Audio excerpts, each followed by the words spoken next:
tindak lanjut. Jadi kalau sudah diplenokan dan ditetapkan sebagai tindak pidana pemilukan, maka dalam waktu 1 kali 24 jam Bawaslu meneruskan pada penyidik untuk ditindaklanjuti. Kita bukan namanya penerusan perkara. Nah, Bawaslu bersama jaksa, kepolisian ini harus betul-betul memastikan hasil pembahasan dan menyampaikan berkas. Setidak-tidaknya dalam penyampaian ini termasuk ada kajian, ada barang bukti, ada laporan penyelidikan, ada berita acara berkaitan dengan alat bukti dan hal-hal yang petunjuk, termasuk keterangan-keterangan yang telah diminta, baik itu keterangan ahli, lapor, dan hal-hal lain yang merujuk pada satu peristiwa, disampaikan kepada penuntut umum untuk ditindaklanjuti.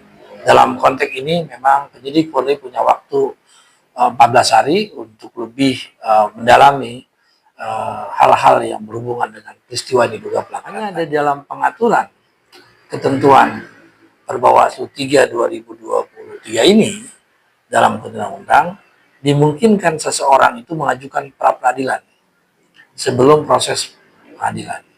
Dimungkinkan untuk melakukan itu.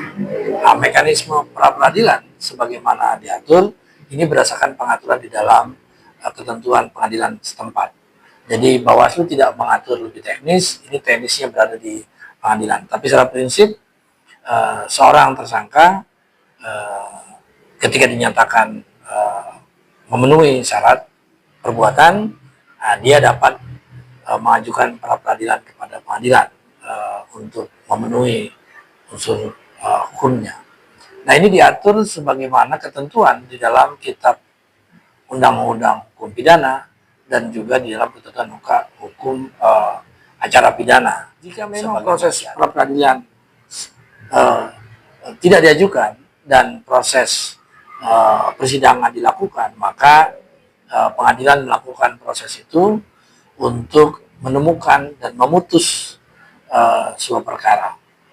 Setelah proses berjalan dan juga mungkin terpenuhi dari perbuatan, maka pengadilan memutus bersalah, jaksa akan melakukan tindak lanjut dari putusan hakim, tentunya dengan catatan putusan hakim yang telah memiliki kekuatan hukum tetap atau ingkrah, barulah putusan itu dijalankan.